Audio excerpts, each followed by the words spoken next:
Friend, welcome back to e learning with Hina ma'am channel. आज का जो टॉपिक है वो हमारा ऊतक यानी आपके टिश्यू से हम संबंधित बहुविकल्पी क्वेश्चनों को देखेंगे। उससे पहले हम बात करते हैं आपके स्वतंत्रता दिवस की। और स्वतंत्रता दिवस पर आप सबको एक ही संकल्प लेना है, एक ही ध्येय, एक ही लक्ष्य, और वो है इस बार माँ बाप के सपनों को पूरा करना है। यानी इससे बड़ा कोई मोटिवेशन नहीं हो सकता और इससे बड़ा कोई भी आपका संकल्प नहीं हो सकता। चलिए, तो इसी देह के साथ, इसी लक्ष्य के साथ हम अपनी श्रृंखला को शुरू करते हैं। उससे पहले आपको क्या करना है कि आपको तो वो कफन चाहिए जिसमें सुगंधी भारत के तिरंगे की हो, क्योंकि आम कफन तो हर किसी को मिलता है, कफन में तिरंगा हर किसी को नहीं मिलता। और बात करें कि इसी किसी ने कमेंट बॉक्स में कहा था कि मैडम सैनिक हो गया, पर सैनिक नहीं, अगर आप उत्कृष्ट यानी श्रेष्ठ कार्य करते हैं देश के लिए तो भी आपको कफन में तिरंगा मिलता है। ये बात याद रखिएगा, ठीक है। APJ कलाम हुए, रतन टाटा हुए, इस तरह के अगर आप लोगों की लिस्ट में है तो आपको भी तिरंगा लेने से कोई रोक नहीं सकता। आपकी क्या हुई, आपकी जो कस्तूरबा गांधी थी और मदर टेरेसा, इस तरह से, ठीक है। तो कफन में जो सुगंधी है यानी तिरंगे के कफन में जो सुगंधी है वो किसी भी दुनिया के कफन में नहीं है। तो इसी संकल्प के साथ आज हम स्वतंत्रता दिवस पर संकल्प लेते हैं कि जब तक हैं यानी रहेंगे तब तक क्या करेंगे कि ऐसे कार्यों को करेंगे जिसमें देश का गौरव छिपा हो। चलिए शुरुआत करते हैं, क्योंकि पहले अपना उद्धार होगा तभी कुछ हो सकता है। तो पहले चलिए हम शुरुआत करते हैं अपने उस उद्धार की तरफ, जिससे हमें क्या मिलेगा, हमारे उद्धार का रास्ता नजर आएगा। बहुविकल्पी प्रश्नों को देखेंगे हम टिश्यू में, और उससे संबंधित हमने जितने भी बहुविकल्पी क्वेश्चन लिए उनकी जो PDF है वो हमारे टेलीग्राम चैनल पर आपको मिल जाएगी। तो परेशान होने की आवश्यकता नहीं है, क्योंकि वो विदिन आंसर होगी, आंसर की के।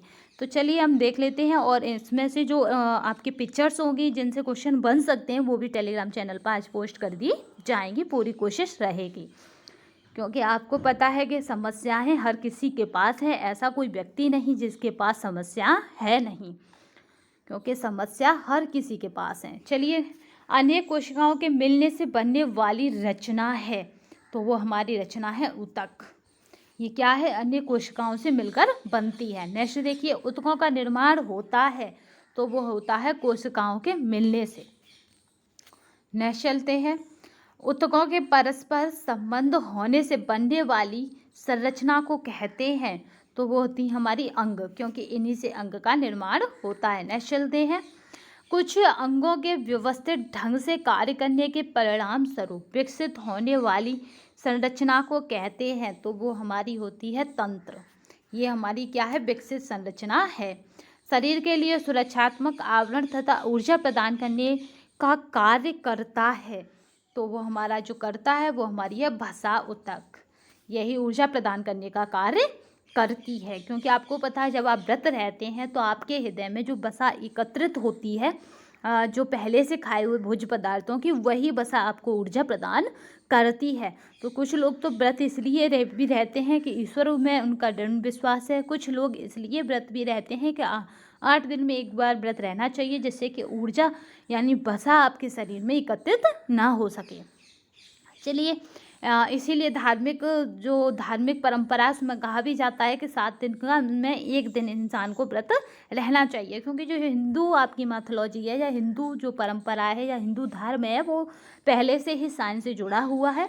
वहाँ पे जो भी बातें हैं वो साइंस से कहीं ना कहीं आपके लेकर चलती हैं, बट ये है कि वो प्रूफ बाद में हो पाई हैं। तो अगर आप देखें तो उसमें था कि 7 दिन में एक दिन का व्रत हर इंसान को रखना चाहिए। तो उसका रीज़न यही था कि आपके शरीर में अनावश्यक फैट जमा ना हो सके, क्योंकि फैट क्या है, मोटापा हजारों रोगों का कारण बन जाता है। नेक्स्ट चलते हैं, हमारा क्वेश्चन 6 को देखिए। इसे प्रत्यास्थ ऊतक भी कहते हैं, तो किसे कहते हैं, वो हमारा है इलास्टिक ऊतक को, ठीक है। नेक्स्ट चलते हैं, कौन से ऊतक में रोग मुक्त रखने वाले पदार्थों का निर्माण होता है, तो वो हमारा लसिका ऊतक में। विशेष प्रकार के ऐसे ऊतक जो प्राय शरीर के सभी भागों में पाए जाते हैं, तो वो हमारे होते हैं संयोजी ऊतक, जो शरीर के क्या है, सभी भागों में पाए जाते हैं। नेक्स्ट चलते हैं, फेफड़े के वायुकोश किस उपकला से निर्मित होते हैं, तो वो हमारा होता है छलकी से निर्मित होते हैं। नेक्स्ट चलते हैं, तंत्रिका कोशिका और उसके प्रवर्धक को सम्मिलित रूप से कहा जाता है, तो वो कहा जाता है न्यूरॉन। ठीक है, क्योंकि इन दोनों के सम्मिलित संयोग का परिणाम है। आपको बताना है कि लाइकेज किसका संयोजक परिणाम है। जो लाइकेज बना है वो किन दो आपके उनको मिलाकर बना है, जो प्रदूषण का सूचक है, बहुत पूछा जाता है। एक ऊतक जो दूसरे ऊतक से जोड़ने का कार्य करते हैं, तो वो हमारे ऊतक जो होते हैं वो हमारे होते हैं संयोजी ऊतक, क्योंकि नाम ही यही है संयोजी ऊतक, जो एक ऊतक को दूसरे ऊतक से जोड़ने का कार्य करते हैं। रोमन उपकला पाई जाती है। रोमक की बात करें तो वो हमारी होती है गर्भाशय नालिकाओं में, इसमें पाई जाती है। नेक्स्ट चलते हैं, तरल ऊतक के मैट्रिक्स में कौन सा तरल पदार्थ मिलता है, तो वो हमारा मिलता है आपका प्लाज्मा। ये एक तरल पदार्थ के रूप में होता है। नेक्स्ट चलते हैं कि हृदय किस प्रकार के ऊतक से निर्मित होता है, तो वो हमारा जो है वो है पेशी ऊतक। नेक्स्ट चलते हैं, पेशियों को संकुचन के लिए ऊर्जा प्राप्त होती है, तो वो हमारी होती है एटीपी पदार्थ से। ठीक है, पेशियों को संकुचन के लिए क्या है, ऊर्जा प्राप्त होती है, तो वो हमारा एटीपी पदार्थ है। इसकी जो पीडीएफ है वो हमारे टेलीग्राम चैनल पर मिल जाएगी विद इन आंसर, तो आप परेशान ना हो, आंसर की के साथ इसकी टेलीग्राम चैनल पर पोस्ट कर दी जाएगी पीडीएफ। तो बस अभी तक के लिए इतना ही। धन्यवाद। जय हिंद, जय भारत। पूरा टिश्यू कंप्लीट हो गया।